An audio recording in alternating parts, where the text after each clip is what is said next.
Muy buenas tardes, somos el grupo número 1. Nos ha tocado el tema el aporte de Ronald Dworkin. Bueno, vamos a hablar un poco de su historia. Ronald Dworkin nació en Estados Unidos el 11 de diciembre de 1931. Fue un filósofo del derecho y catedrático de Derecho Constitucional. Vamos a hablar de la introducción del tema. Ronald Dworkin ha contribuido significativamente al campo de la filosofía política al desarrollar un marco igualitario del liberalismo que integra la política con la noción de la buena vida. Su enfoque tiene como objetivo armonizar las estrategias de defensa y proponer una solución sistemática de problemas basada en principios coherentes. Dworkin también nos enfatiza que las regulaciones legales generalmente persiguen múltiples objetivos y valores, destacando la esencia de las prácticas legales. Estas son basadas en el principio de igualdad.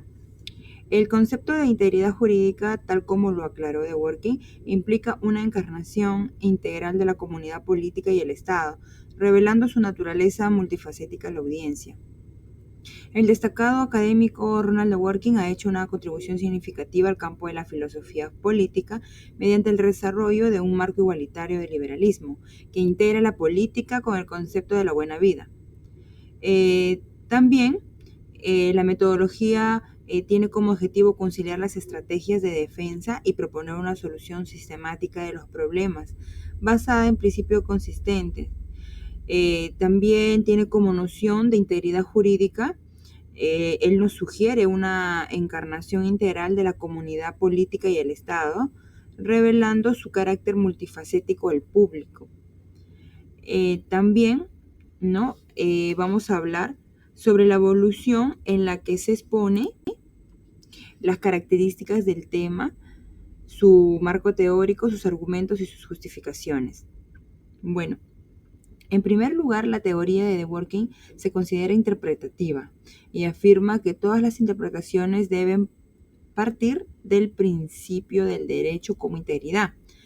De esta forma, garantizar la coherencia, además partiendo de la ley y la moralidad, ¿no?, que se entiende como el positivismo. Ronald Dworkin también en su última instancia se alinea con la ley natural. Él explica la necesidad de tener en cuenta ciertos principios morales en los asuntos legales y delinea exhaustivamente las razones para respetarlos, lo que lleva a opiniones divergentes con el objetivo de alcanzar una postura más definitiva. Dworkin se aparta de la perspectiva positivista que separa la ley de la moralidad. Afirma su interconexión mientras aboga por la ley natural. La explicación proporcionada profundiza en la necesidad de integrar ciertos valores morales en la práctica legal, aclarando la razón de ser del deber de defenderlos y respetarlos, lo que lleva a puntos de vista y posiciones diferentes, a fin de establecer un punto de vista más definitivo. También la teoría de Dworkin, conocida como interpretativa, sugiere que todas las interpretaciones deben partir del principio del derecho como integridad para mantener una coherencia. Ahora, en segundo lugar, Dworkin también navegó con gran perspicacia por los diversos ámbitos en los que la filosofía y la teoría jurídica se cruzan con la realidad política.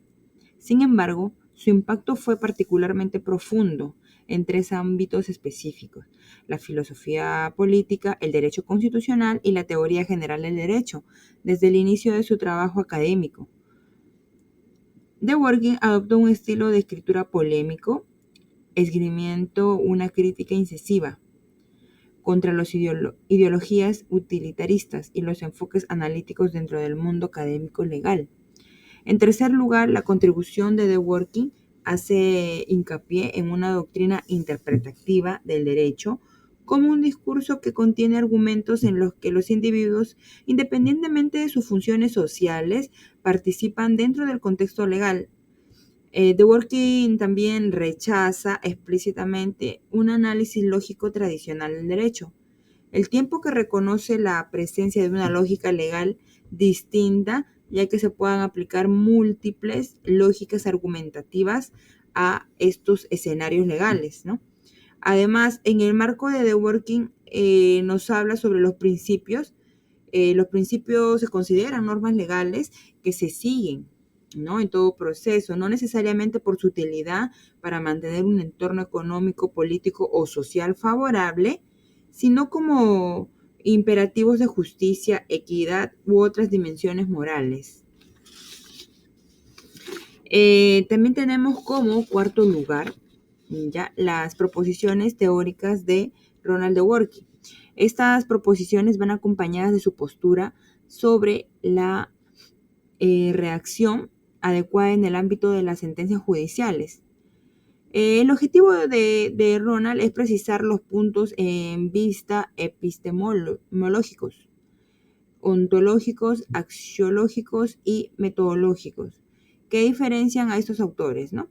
A fin de analizar y justaponer sus posturas como remedios para la cuestión de la discrecionalidad en la toma de decisiones judiciales. También tenemos como quinto lugar que Dworkin lleva a cabo un examen exhaustivo de la sentencia en el caso de Rix contra Palmer el 8 de octubre de 1889, ilustrando la integración de los principios morales en los marcos legales. El Tribunal de Apelaciones de Nueva York en este caso particularmente determinó que el precepto ético que establece que nadie puede aprovecharse de un propio delito. Esto dio lugar en última instancia a la sentencia de que un heredero que hubiera cometido el acto de matar al testador debía ser privado del derecho a heredar, incluso en ausencia de disposiciones específicas en las leyes civiles que permitieran la desheredación en tales circunstancias. Como sexto lugar, la exploración de los principios de Dworkin lo inspiró a abogar por una teoría del derecho como práctica argumentativa. En sus obras, ¿no?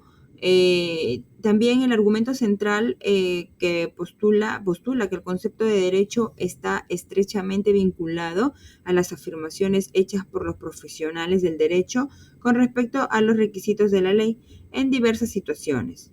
Estas afirmaciones se derivan de argumentos interpretativos específicos que presentan al teórico jurídico no como un observador neutral que detalla los procedimientos judiciales, sino como una persona que a través del lenguaje participa en el discurso.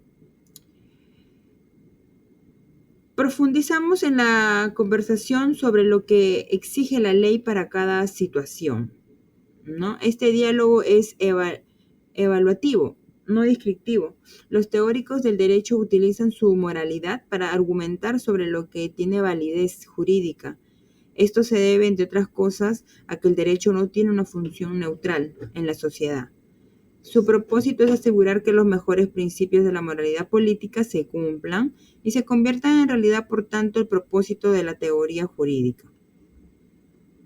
También vamos a hablar sobre un conjunto de razones y argumentos que justifican el éxito de Ronald Dworkin. ¿Ya? En este caso, él tiene como aportes significativos diversos aspectos integradores y muchas enseñanzas útiles para el lector en la creación de enfoques metodológicos, especialmente el uso de métodos que no solo permitan explicar, sino también analizar el derecho. Al mismo tiempo, también propone un contexto destinado a aclarar puntos que aún no estén claros, ¿no? Eso es lo que Ronald Dworkin propone. Una de las ideas es que, el razonamiento jurídico es un ejercicio de interpretación constructiva en el que nuestro derecho radica en la práctica jurídica más justificable como cosa general. También Ronald Dworkin propone, ¿no?, en una de sus teorías del derecho como integridad, en la que los jueces interpreten el derecho en términos de consenso y principios, morales compartidos, especialmente justicia y equidad. Esta teoría es una de las más influyentes en las cuestiones contemporáneas sobre la naturaleza del derecho. También Dworkin sostiene que las normas jurídicas no suelen perseguir un único objetivo ni un único valor, sino que también tienen múltiples funciones al mismo tiempo, algunas de las cuales pueden también contradecirse entre sí. Dworkin presenta una visión clara de los derechos humanos como derechos fundamentales de los ciudadanos y como victorias políticas sobre decisiones arbitrarias o abusivas del poder político. Dworkin también sostiene que la justicia comienza en el entendimiento de que, teniendo en cuenta el principio de dignidad, los estados tienen la responsabilidad política de tratar el destino de cada sujeto con igual importancia y la obligación de garantizar el respeto de los derechos humanos. El punto de partida de Dworkin es el principio igualitario básico, de que los gobiernos deben actuar para mejorar las vidas de sus ciudadanos y deben tener en cuenta por igual las vidas de todos los ciudadanos. También Dworkin describe al juez Hércules como un reconstructor de la moral pública, incluida tanto como en la integridad del sistema jurídico como en el nivel de la práctica social. Una de las declaraciones más memorables de Ronald Dworkin en la filosofía del derecho es que el derecho es un concepto interpretativo, cuya correcta aplicación no depende de criterios fijos ni de un proceso de toma de decisiones que identifique casos. Para Dworkin, también los procedimientos cuentan como principios jurídicos porque son principios morales que explican y justifican el derecho en su conjunto, y sus principios morales buenos y justos que son compatibles con leyes fundamentales buenas. Dworkin sostiene que esta teoría de las normas sociales no puede justificar la existencia de reglas normativas, que no pueden explicarse como apelaciones a normas sociales, ya que puede que no exista una norma social correspondiente. Dworkin, por su parte, frente a los demócratas, a los estilos. Como primera conclusión, para Dworkin no existe una regla general, ni un único criterio fundamental que pueda determinar lo que pertenece al campo del derecho. Por ejemplo, no existe un estándar para determinar qué principios son legales y cuáles son ilegales. Después de todo, si se estableciera un estándar de esta magnitud, nunca podría ser la regla de reconocimiento propuesta por Hart. Dworkin critica a Hart por intentar construir un sistema muy complejo de una manera tan sencilla. Sin embargo, el derecho de que Dworkin rechazara los estándares básicos en su libro Res Serius no significa que no exista estándares que determinen qué principios se discuten en el proceso. Se deja claro que no lo hay. Esto significa tener una mejor posición para la comprensión. Como segunda conclusión, Dworkin también afirma que la teoría de Hart corresponde solo a lo que él llama moralidad convencional. Esta teoría no puede explicar adecuadamente las cuestiones relacionadas con los deberes de los jueces. Esto se debe a que la obligación de los jueces de tomar decisiones en casos particularmente difíciles no se basa en las normas sociales correspondientes. Además, los jueces pueden diferir sobre el alcance de esta obligación judicial, más allá de simples acuerdos en la práctica social. Como tercera conclusión, Dworkin fue un gigante no solo de la teoría jurídica, sino también de otros campos. Aunque no fue necesario conocerlo para la elección, es un homenaje a la estética del lenguaje habitualmente utilizado y a la magnitud de su significado. También Dworkin critica la teoría de Hart porque esta encaja mejor con la segunda de sus categorías, que parece estar necesariamente relacionada con la primera, que es la teoría semántica. De hecho, el positivismo jurídico generalmente busca establecer estándares que jueces, abogados y público tienen en común cuando discuten de derecho. Integrantes: la alumna Mari Carmen Lucero Flores Orcón y el alumno Vicente Gálvez Maita.